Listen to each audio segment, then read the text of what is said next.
जय श्री राधे राधे। ऑनलाइन श्रोताकारी सकल भक्तबिंदेर चरण कमले जानाई सश्रद्ध चित्ते प्रणाम। वाञ्छा कल्पतरुभ्यश्च कृपा सिन्धुभ्येव च पतितानां पावनेभ्यो वैष्णवेभ्यो नमो नमः। भक्तबृंद, जेहेतु 10 चैत्र 24 मार्च सोमवार रात्रि 1:04 पर्यन्त होच्छे दशमी तिथि, विधाय परवर्ती दिन अर्थात 11 चैत्र 25 मार्च मंगलवार 11 चैत्र 25 मार्च मंगलवार आमरा गोस्वामी मते एकादशीर उपवास करब। और केन ओई दिन हबे कारण होच्छे एकादशी तिथि ब्रह्म मुहूर्तेर पूर्वे यदि तिथि यदि स्पर्श करे तबे एर पर दिन एकादशी तिथि हय। जेरकम सोमवार रात्रि 1:04 स्पर्श करेছে বিদায় मंगलवारे एकादशी व्रत आमरा पालन करब। ध्यान दी सेई मंगलवारे एकादशी तिथि आमरा पालन करब जारा गोस्वामी मते रयेछेन, और जारा निम्बार्क मते रयेछेन तारा करबेन पर दिन। आबार बोलছি যারা গোস্বামী মতে তারা ব্রত করবেন মঙ্গলবারে এবং পারণ করবেন বুধবারে। পারণের সময় হচ্ছে গোস্বামী মতে পারণের সময় হচ্ছে 10:11:37 মধ্যে পারণ সেরে নিতে হবে। অর্থাৎ যারা মঙ্গলবার, আবারও বলছি, যারা মঙ্গলবার একাদশী ব্রত করবেন তারা বুধবার পারণ করবেন বেলা 10টা বেজে অর্থাৎ সকাল 10টা বেজে 11 মধ্যে। আর যারা নিম্বার্ক মতে পালন করবেন, নিম্বার্ক মতে যারা পালন করবেন পরদিন অর্থাৎ বৃহস্পতিবার পালন করবেন 10টা11 মধ্যে। আর নিম্বার্ক মতে ব্রত হচ্ছে বুধবার, পালন হচ্ছে বৃহস্পতিবার। এবার ধ্যান দেই, পালনের মন্ত্র রয়েছে।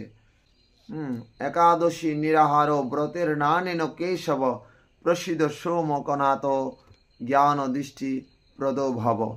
भक्तबिंद এই মন্ত্র বলে মহাপ্রসাদে গোবিন্দে नाम ब्रह्मणे वैष्णवे स्वल्प पुण्य बतां राजन विशेष नैव जायते शरीर विद्या जाल जड़ इंद्रिय ताहे काल जीवे फेले विषय सागरे ताहार मध्य जिह्वावती लोभमय सुदुर्मति ताके जेता कठिन संसारे कृष्ण बरदयामय करिबारे जिह्वा जय सप्रसाद अन्न दिलाबाई সেই অন্নামৃত পাও রাধা কৃষ্ণ গুণ গাও প্রেমে ডাকো চৈতন্য নিতাই জয় শ্রীকৃষ্ণ চৈতন্য প্রভু নিত্যানন্দ শ্রী অদ্বৈত গদাধর শ্রীবাসাদি গৌর ভক্তবৃন্দ। হরে কৃষ্ণ কৃষ্ণ কৃষ্ণ হরে হরে হরে রাম রাম রাম হরে হরে। এই মন্ত্র বলার পরে আপনারা পারণ ইত্যাদি সেরে নেবেন। ভক্তবৃন্দ, শ্রী পাপ মোচনী একাদশী ব্রত মাহাত্ম্য। একদিন যুধিষ্ঠির মহারাজ শ্রীকৃষ্ণ ভগবান শ্রীকৃষ্ণকে জিজ্ঞেস করছেন, হে জনার্দন, চৈত্র মাসের কৃষ্ণ পক্ষের একাদশীর নাম কৃপা করে বর্ণন করুন এবং তার মাহাত্ম্য বা কি রয়েছে কৃপা করে বর্ণন করুন।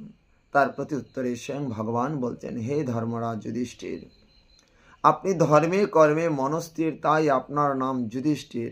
আপনি ধর্ম বিষয়ক প্রশ্ন করেছেন, সেই এই একাদশী সকল সুখের আধার, সিদ্ধি প্রদানকারী ও পরম মঙ্গলময়, সমস্ত পাপ থেকে নিস্তার বা মোচন করে বলে এই নাম পাপ মোচনী একাদশী নামে প্রসিদ্ধ। রাজা মান্ধাতা একবার লোমশ মুনিকে এই একাদশীর কথা জিজ্ঞেস করেছিলেন। তার বর্ণিত সেই বিচিত্র উপাখ্যানটি আপনার নিকট আমি বলছি, কৃপা করে আপনি শ্রবণ করুন। সেই প্রত্যুত্তরে স্বয়ং ভগবান বলছেন, প্রাচীনকালে অতি মনোরম চৈত্র রথ পুষ্পক উদ্যানে মুনিগণ বহু বছর ধরে তপস্যা করতেন।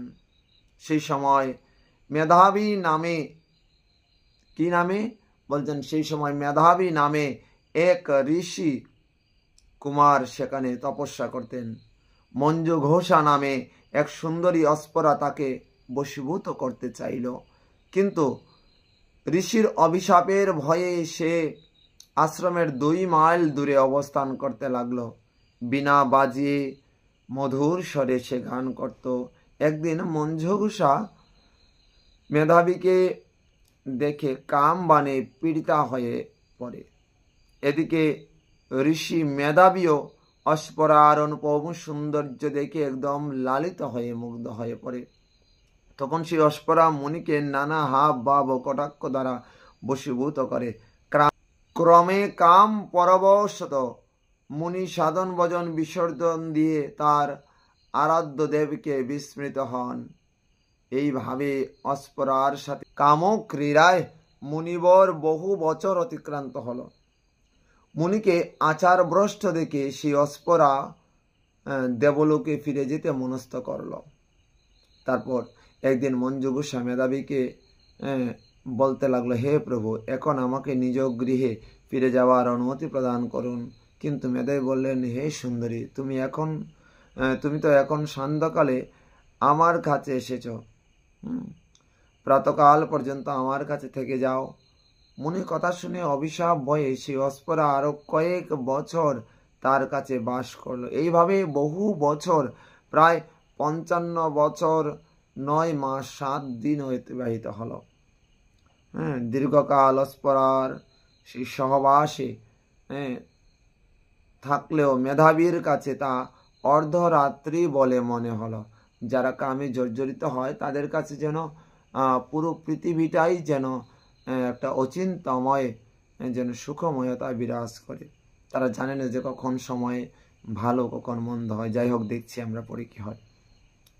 মঞ্জুগুষা পুনরায় নিজ স্থানে গমনের প্রার্থনা জানালে মুনি বললেন, এখন প্রাতকাল, যতক্ষণ পর্যন্ত আমি সন্ধ্যা বন্দনা না সমাপ্ত করি ততক্ষণ পর্যন্ত তুমি এখানেই থেকো। মুনি কথা শুনে ঈষৎ হেসে মঞ্জুগুষা তাকে বলল, হে মুনিবর, আমার সহবাসে আপনার যে কত বছর অতিবাহিত হয়ে গেছে তা একবার বিচার করে দেখুন। এই কথা শুনে মুনি স্থির হয়ে দেখলেন যে তার 56 বছর অতিবাহিত হয়ে গেছে। ধ্যান দিয়ে ভক্তবৃন্দ। মুনি তখন মঞ্জুঘোষার প্রতি ক্রোধ পরবশ হয়ে বললেন, রে পাপিষ্ঠ দুরাচারিণী, তপস্যার ক্ষয়কারিণী, তোমাকে ধিক, তুমি পিশাচী হও। মেধাবীর শাপে অস্পরার শরীর বিরূপ প্রাপ্ত হল। তখন সে অবনত মস্তকে মুনির কাছে শাপ মোচনের উপায় জিজ্ঞেস করল। মেধাবী বললেন, হে সুন্দরী, চৈত্র মাসের কৃষ্ণপক্ষিয়া যে পাপ মোচনী একাদশী তা সর্বপাপ ক্ষয়কারিণী।